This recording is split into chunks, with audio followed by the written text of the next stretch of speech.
Pernahkah uang di rumahmu hilang sedikit demi sedikit? Padahal pintu terkunci rapat? Atau ada benda yang berpindah tempat padahal tidak ada yang menyentuhnya? Hati-hati. Itu bisa jadi bukan perbuatan orang, melainkan makhluk kecil berambut gundul yang kelaparan. Apa tumbal yang harus dikorbankan untuk memeliharanya? Dan kenapa si pemilik akhirnya selalu menyesal seumur hidup? Asal-usul, ciri khas tumbal tuyul. Di tengah masyarakat Jawa, makhluk kecil ini sudah dikenal sejak ratusan tahun silam. Sosok yang sering disebut sebagai pencuri rezeki, namun juga didambakan oleh mereka yang ingin kaya mendadak tanpa usaha. Namanya adalah tuyul. Konon, asal-usul tuyul bermula dari janji seorang ibu yang kehilangan anaknya saat masih bayi dalam keputusasaan. Ia bersekutu dengan kekuatan gaib agar anaknya hidup kembali. Namun janji itu berubah menjadi laknat. Bayi itu hidup kembali namun berubah wujud menjadi makhluk kecil yang haus akan harta orang lain.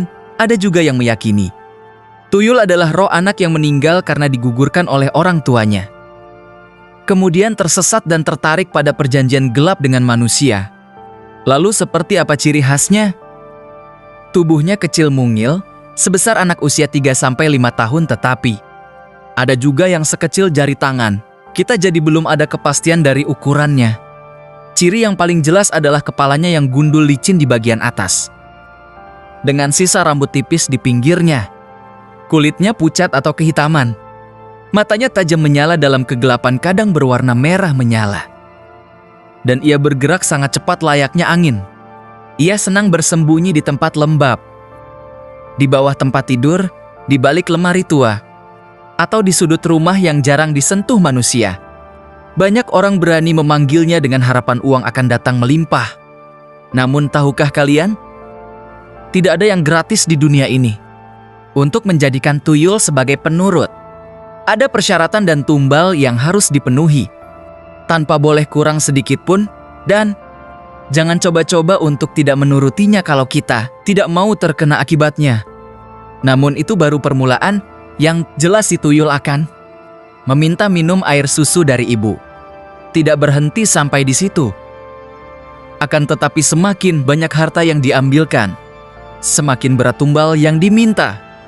Mulai dari mengurangi umur pemeliharanya, gangguan kesehatan yang tak kunjung sembuh, hingga pertengkaran terus dalam rumah tangga.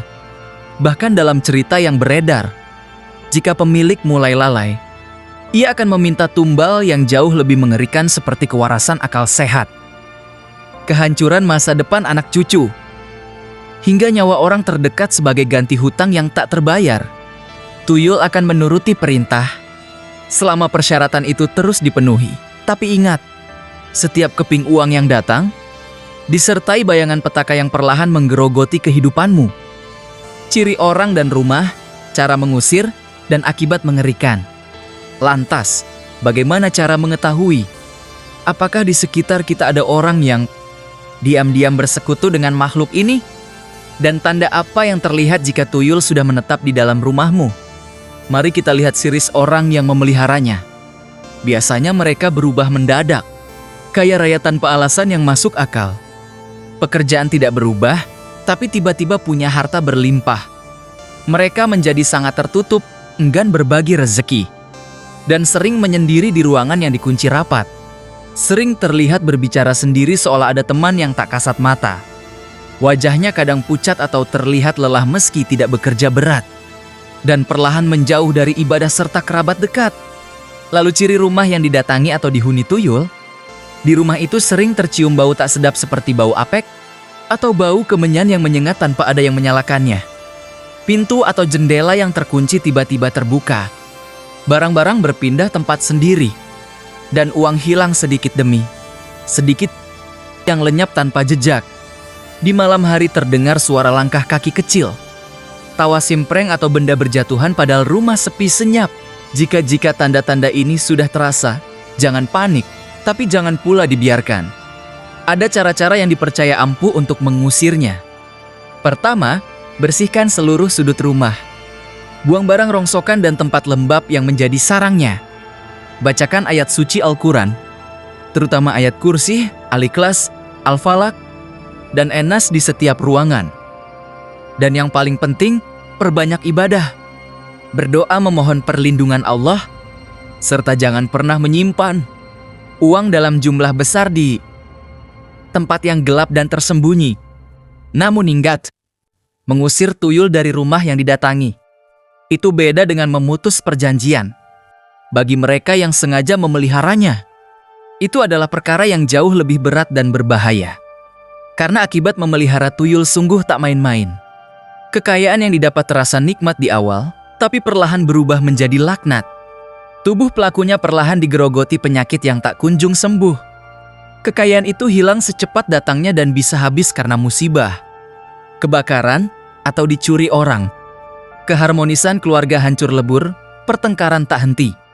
Anak-anak menjadi nakal atau jatuh sakit. Bahkan ada yang meninggal mendadak. Di akhir hayatnya, pelaku sering kali mati dalam keadaan mengenaskan, sendirian, dan tak sempat bertaubat. Dan yang paling mengerikan, hutang perjanjian itu tidak selesai saat ia mati, melainkan bisa menimpa anak hingga cucunya, membawa sial yang terus berlanjut. Rezeki yang didapat lewat jalan gelap memang tampak berkilau seperti emas. Tapi di dalamnya tersimpan racun yang menghancurkan hidupmu dan keturunanmu selamanya.